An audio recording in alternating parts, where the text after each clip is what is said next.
conqueror and king of Macedonia, Alexander the Great, was born on July 20th, 356 BC in Pella in the ancient Greek kingdom of Macedonia to parents King Philip II of Macedonia and Queen Olympia.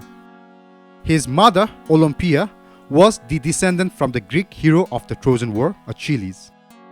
Alexander was brought up with the belief that he was of a divine birth. From his earliest days, his mother, Olympia, has encouraged him to believe that he was a descendant of the heroes and gods.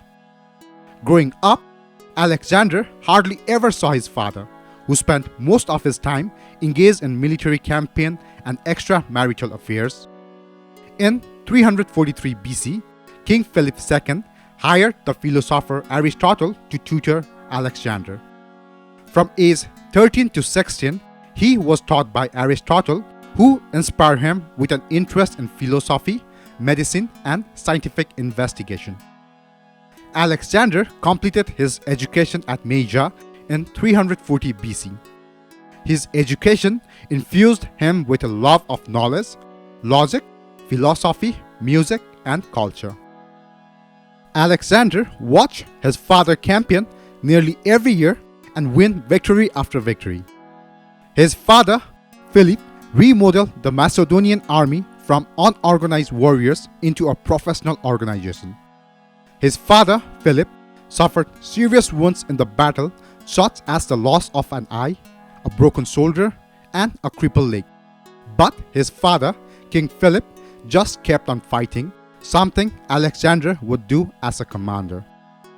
Bucephalus was Alexander's horse and one of the most famous horses in world history. The horse was described as being black with a large white star on his forehead. The horse name is a combination of Greek words, bos meaning ox and kephalos meaning head.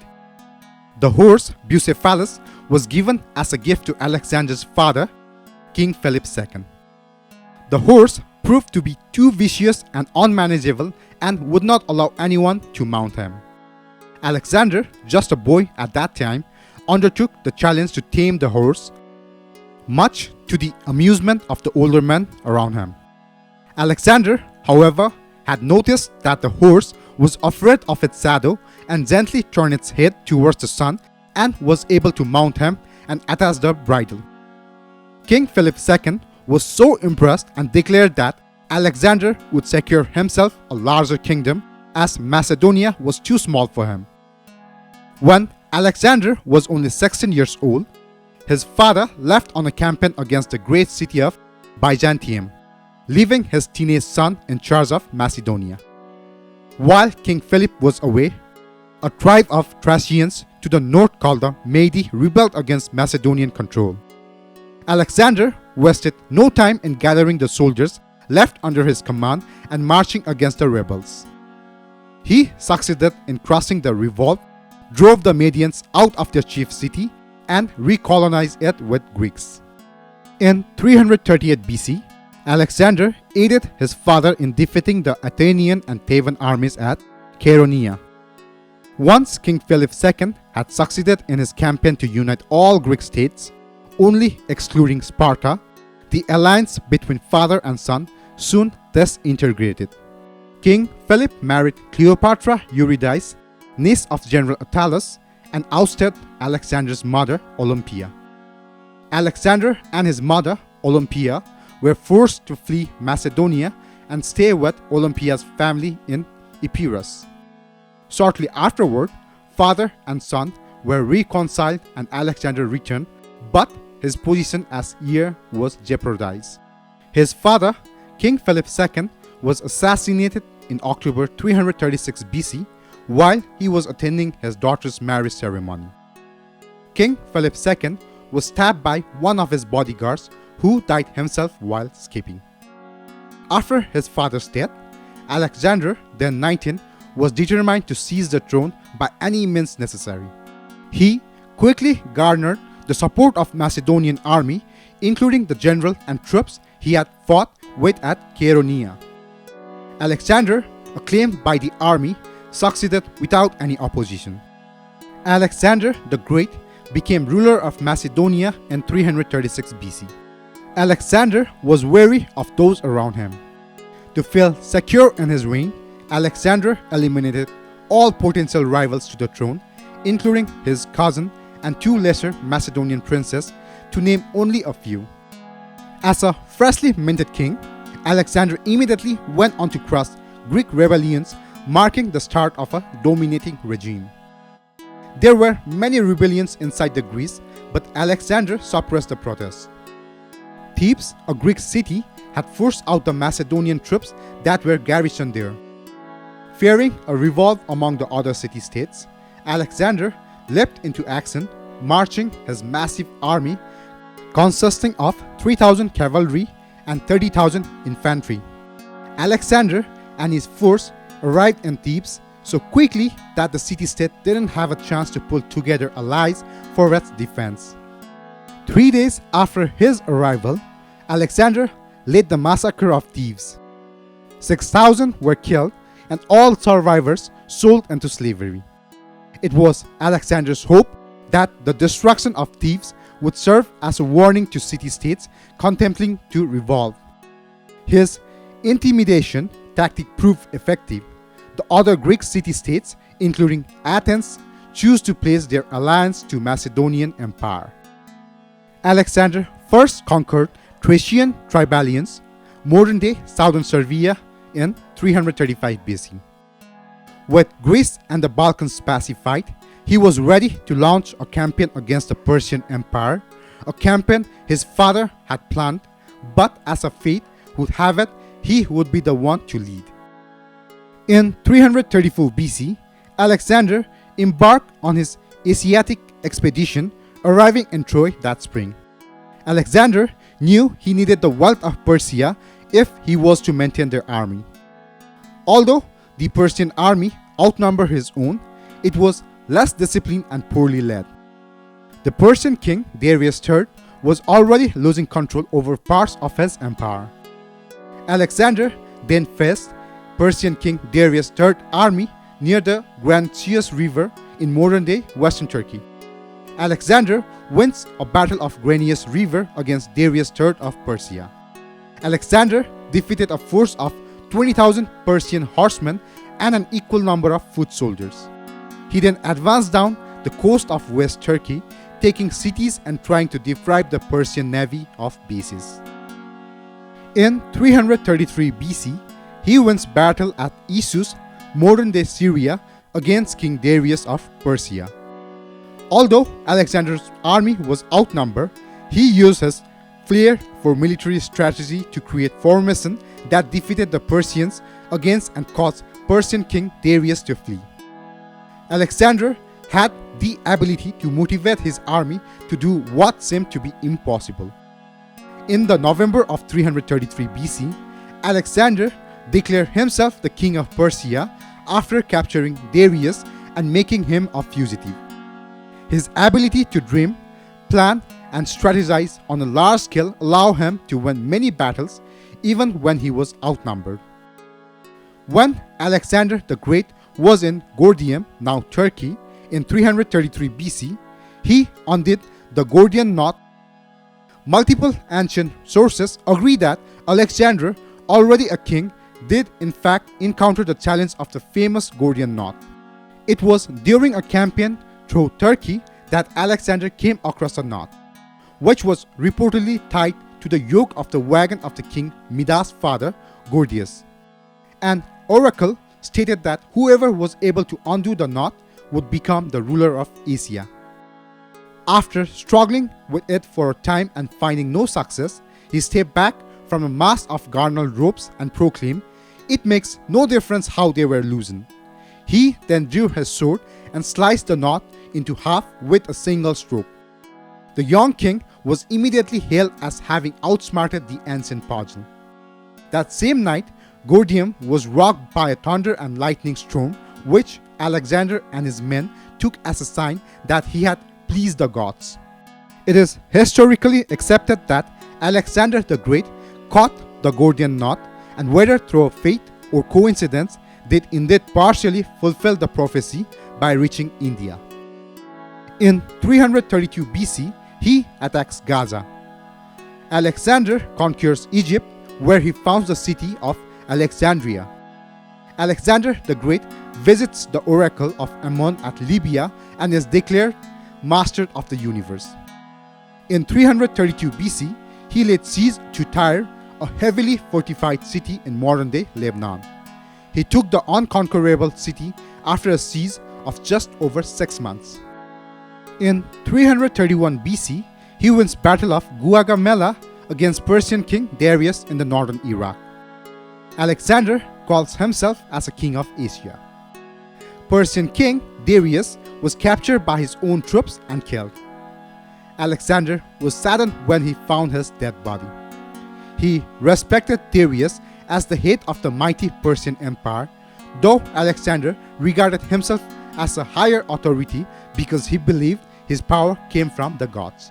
He sends Darius' body back and ordered that he be given a royal burial. In 330 BC, Alexander the Great burns down Persepolis, modern-day Iran. In the same year, Alexander was informed that Philotas, his own general, was involved in a conspiracy against his life. Philotas and his father was condemned by the army of Alexander and put to death. Claudius the Black was an officer of the Macedonian army led by Alexander the Great. Claudius the Black once saved even Alexander's life at the Battle of Granicus in 334 BC, but he was killed by Alexander in a drunken quarrel in 328 BC. Not satisfied with conquering Persia, Alexander had a desire to conquer all of the known world, which was widely believed to be surrounded by an ocean that surrounded India. So, he crossed the Hindu Kush into ancient India in 327 BC. Alexander's next conquest was eastern Iran, where he created Macedonian colonies and in 327 BC seized the fortress in Ariamazes. After capturing Prince Oxyrates, Alexander married the prince's daughter, Roxana. He then began march to India. In 326 BC, Alexander wins Battle of River Hydaspes, modern-day Punjab, Pakistan, against Porus, an Indian king, but in this battle, his favorite horse, Bucephalus, dies. Alexander invades India, defeating several local rulers. His last great battle is against King Porus at Hydaspes River. Alexander's force fought against King Porus, king of the Pauravas, in 326 BC. Porus mobilized his 200 elephants, something the Macedonians had never faced. Alexander's phalanx attacked the elephants with javelins, the wounded elephants going on a rampage, stomping on both Alexander's and Porus' troops. With his army falling apart, Indian king Porus stayed until the end and was captured. Porus was brought to the Alexander, and Porus bravely said, "Treat me like a king, Alexander." Alexander, impressed with his bravery and words, made him an ally. Alexander had always been a heavy drinker, and the substance abuse began to take its toll. He lost his self-control and his compassion for his men. He became reckless, self-indulgent, and inconsistent, causing a loss of loyalty by his men and officers. He had always had a violent temper and been rash, impulsive, and stubborn. The drinking made these traits worse. He began to press his men too hard. The vision was gone, causing the appearance of fighting just for fighting's sake. The soldiers became exhausted, frustrated, and lost their purpose. They refused to go further, and Alexander was forced to turn back. Alexander returned to Persia, this time as the ruler of the kingdom that strays from the Balkans to the Egypt to modern-day Pakistan. In 324 BC, Alexander the Great married Statira and Parisatis, daughter of Darius III, king of Persia. Alexander's children were Alexander IV, son of Roxane, and Hercules, son of Alexander's mistress, Bersian. Both children were killed before they reached adulthood. In 15 years of conquest, Alexander never lost a single battle. By the time he was 30 years old, he had already created one of the largest empires of the ancient world, stretching from Greece to northwestern India. He was at the front of all the most critical charges in every battle. Leading from the front comes with consequences, and Alexander the Great took numerous injuries throughout his campaign. He was wounded in the shoulder, head, thigh, and chest in as many different engagements. He took arrows through the leg, shoulder, and ankle. He became the king of Persia, Babylon, and Asia, and created Macedonian colonies in the region. Alexander's empire from Greece to India totaled 20 million square miles. He spread Hellenistic culture and monetary system across Western and Central Asia. Desperate to retain his leadership and recruit more soldiers, he tried to connect Persian nobles to Macedonians in order to create a ruling class. To end this, at Susa, the administrative center of the Persian Empire, he commanded that a large number of Macedonians marry Persian women. It is another attempt to unite the two cultures. In an effort to blend Macedonian and Persian culture, Alexander adopts Persian dress. After Alexander managed to recruit tens of thousands of Persian soldiers into his army, he dismissed many of his existing Macedonian soldiers. Alexander would take away the political autonomy of those he conquered, but not their culture or the way of life. In this way, he would gain their loyalty by honoring their culture even after the conquest was complete, creating security and stability. But Alexander's own Macedonian troops were not happy with this. He sends many veterans home with prizes and honors and begins to plan for further expedition. Alexander died suddenly in Babylon on June 11, 323 BC. The cause of Alexander's death remained one of the greatest mysteries of the ancient world. In 323 BC, Alexander the Great fell ill after downing a bowl of wine at a party. He soon had a trouble speaking, and eventually he died 2 weeks later.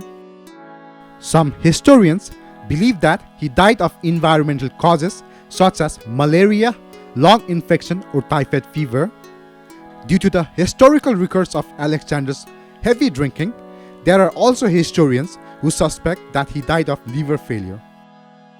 It could have been poison, possibly arsenic, or natural causes. Alexander the Great was 33. His only legal child was not even born yet, and there was no clear second in command.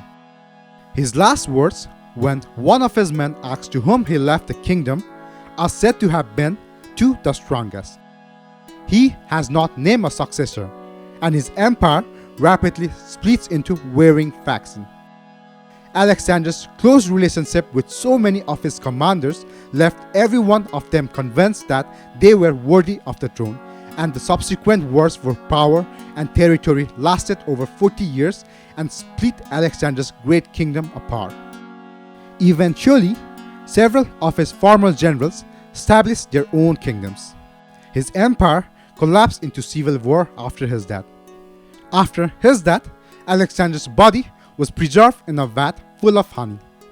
This was an ancient method of preventing a body from decomposing. After Alexander's death in 323 BC, Stateria, his second wife, was killed by Roxana, his first wife. After Alexander died, his empire collapsed and the nation within it battled for power. His first wife, Roxana, gave birth to his son a few months later. In 310 BC, Roxana and his son, 14-year-old Alexander IV, wife and son of Alexander the Great, were assassinated. Alexander's achievement helped pave the way for the rise of the Roman Empire, the spread of Christianity, and centuries of Byzantine rule. Alexander was and still is compared with Achilles, the Greek hero of the Trojan War. Both men choose a life that guaranteed immortal fame even at the cost of an early death. Thank you.